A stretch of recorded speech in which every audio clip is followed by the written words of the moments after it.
When you're deeply focused on your work, you forget how it looks to others. Unless, like me, you're an agnostic Jew.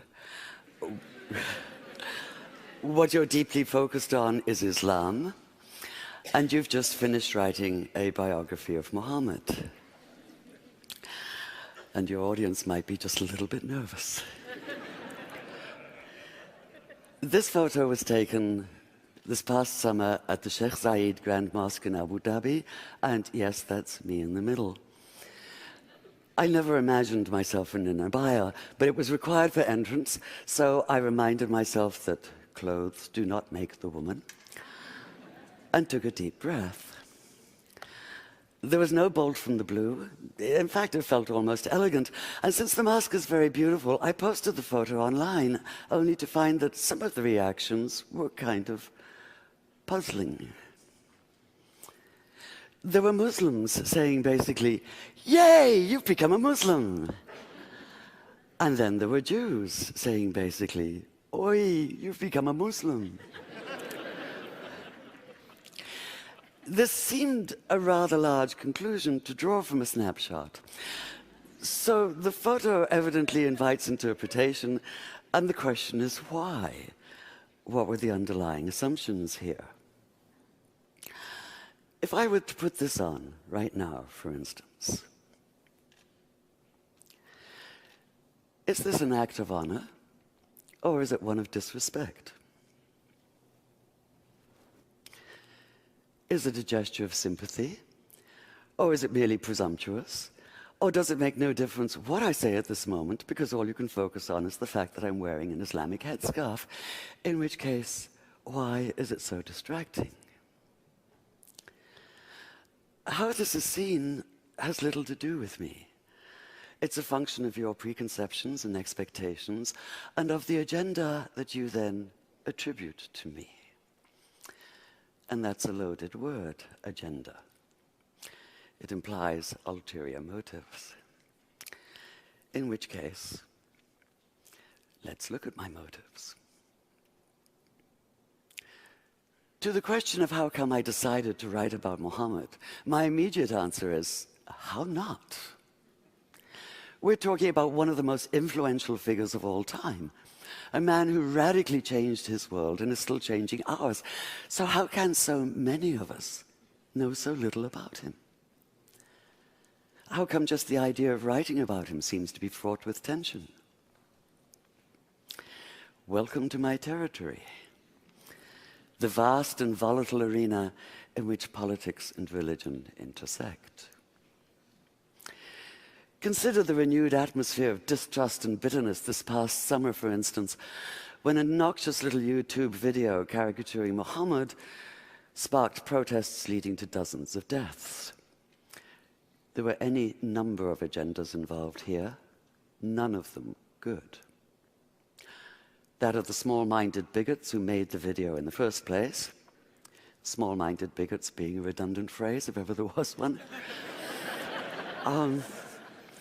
Of the Saudi-financed TV station in Cairo that picked it up and made a big show of it, thus ensuring that while maybe 30 people had seen it before, now millions would. Of the once reputable news magazine, trying to revive its fading readership by implying that all Muslims worldwide were rioting in the streets, as opposed to a few hundred extremists and often just a few dozen. It's amazing what you can do by cropping a photograph. There was the leader of Hezbollah, under attack for his support of the Syrian regime's brutal war against its own citizens, trying to redeem himself as a defender of Islam. And the Pakistan Minister of Railroads, trying to hide his corruption and ineptitude by offering a $100,000 bounty. And the usual American Islamophobes, putting up crude us and them posters in the New York and DC subways. So many people jumping on the bandwagon. But where was Muhammad himself in all this? Where was the man who listened to the Quran telling him, and by extension all Muslims, to pay no attention to taunts and mockery? Ignore them, it keeps saying. Let them be. Turn your face away. or in the words of Jesus, turn the other cheek. While Muhammad has certainly been distorted by his detractors, he sometimes seems to have been equally distorted by the loudest of his self-proclaimed defenders, which makes it all the more urgent that we know who he really was. Yet the millions, if not billions, of words that have been written about him often seem to obscure as much as they reveal. The more of them I plowed through, the more it felt as though he were being weighed down by the sheer accumulated mass of them. What I wanted was a real feel for the man himself. I wanted the vitality and complexity of a full life lived. I wanted, in short, to see Muhammad whole. And this meant steering clear of a virtual minefield of agendas, including piety and sentiment and stereotype and judgmentalism. So even as the hundreds of research volumes piled up on my floor, my most valuable research tool may have been this one-word reminder pinned beside my desk. Think. Take the pivotal moment of Islam, for instance, which is what happened to Muhammad one night in the year 610 on a mountain just outside Mecca. He'd gone up there, it seems, in the hope of perhaps a quiet moment of insight. The last thing he expected was the blinding weight of revelation. So what struck me in the earliest account we have of that night was not even so much what happened as what did not happen. Muhammad did not come floating off the mountain as though walking on air. He did not run down shouting hallelujah and bless the Lord. He did not radiate light and joy. There were no choirs of angels, no music of the spheres, no elation, no ecstasy, no golden aura surrounding him. Not even the whole of the Quran fully revealed, but only 5 brief verses. In short, he did none of the things that might make it easy to cry foul, to put down the whole account as an invention, a cover for something as mundane as personal ambition. Quite the opposite.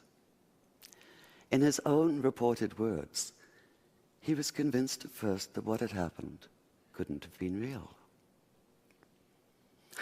At best, he thought it had to have been a hallucination, his own mind working against him. At worst, possession, and he'd been seized by an evil jinn, a spirit out to deceive him, even crush the life out of him. In fact, his first instinct was to leap off the highest cliff and escape the terror of what he'd experienced by putting an end to all experience. Whether you believe the words he heard that night came from inside himself or from outside, it seems absolutely clear that Muhammad did experience them, and that he did so with a force that would transform himself, his sense of himself and his world.